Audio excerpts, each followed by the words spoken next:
Time to play the game. Time to play the game. Hey guys, welcome back to my channel. It's Born Free here. We're going to do some speculating. If you don't like speculation videos, this video is not for you. But if you do, please stick around. We're going to talk about Street Fighter 5 and we're going to do some speculating. I mean, it's kind of hard right now because the Capcom leaky bucket is very, very leaky. But there are still a few things to speculate about, and I'm going to start with Akuma. So originally I was going to start this video by doing that thing with my back turn around, and I would say, you know, I think there is something missing from Street Fighter 5, but I just can't put my finger on it. And you would have been like, oh my god, Born Free, that's so hilarious, ha ha ha ha ha. But you know what happened? Yesterday, because today's November 5th when I filmed this, yesterday Ono released a tweet, and in that tweet he teased Akuma. Now, some people are in doubt about whether that's actually an Akuma tease or not, or if he's just being really cruel.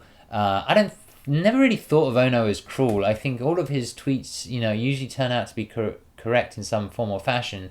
And yeah, maybe like now we need some misdirection, but this one just doesn't seem. It seems legit to me. Like Akuma's going to be in the game. I couldn't imagine Akuma not being in the game. What's interesting about Akuma is he's a hidden character, so he doesn't necessarily have to be part of an official 22. Yes, the data mining happened, but it happened on a very specific build. There's still time to go, and everything you get, either it be leaked lists, sources, tip-offs, whatever, everything should be taken with a pinch of salt. And you must know that after the data mining, Capcom have probably constantly switching up their plans. And I genuinely believe that Capcom is developing a much larger roster. So a lot of the DLC characters in the future are probably already up and running and working in some form or fashion. So they could have changed plans. So I've been thinking about Akuma for a very long time. I'm a huge fan. I couldn't imagine a game without him. I couldn't imagine Street Fighter without him. And when I put my Capcom marketing head on, I was like, there's no chance that these guys are not going to have him in Street Fighter 5, because that's like leaving money on the floor or on the table or whatever that expression is. There's no guarantee of Street Fighter 5's success. Like, it needs everything right now. Street Fighter 4 was based on nostalgia of Street Fighter 2. It basically was Street Fighter 2. It was for people who played Street Fighter 2 and then could just pick up a controller or an arcade stick and just play it. And it also coincided with a point in time where consoles, you know, had reached a stage where you could actually play against other people online without too much lag. So those two things coincided. Street Fighter 4 was a huge success because then you could sit at home and actually play people competitively. So to me, like if I'm Capcom, I'm looking at Akuma and I'm going, this is a very, very, very popular character, and like we have to include him, otherwise we really do put this game at risk.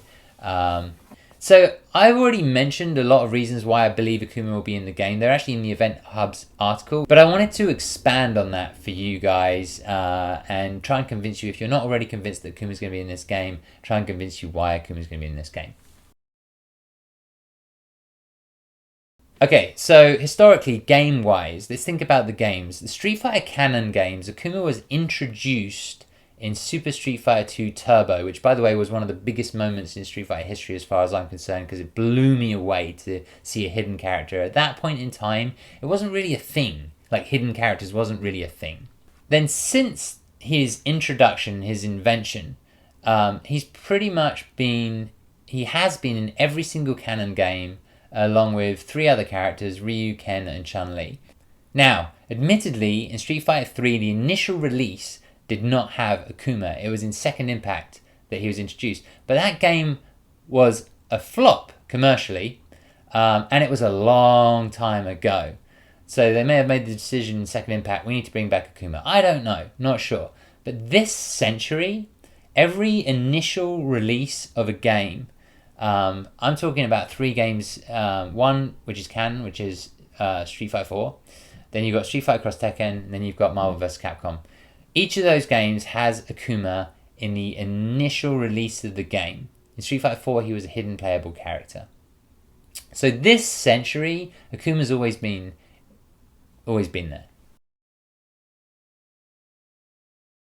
So let's also talk about merchandising, right? So Akuma is worth money. He's worth dollars. And Like, you could see it all around me, all this merchandising. But I think some of the more important ones are Akuma was featured in Assassin's Fist, right? And that film, although it has pictures of Ryu and Ken and like how they were trained and all that sort of stuff, really at the end of the day, like most of us were really interested in the Goken and Goki story, the Akuma story, right? So there he is in the one feature film which we probably all think is the best film version of Street Fighter. Right at the center of it is Akuma, right?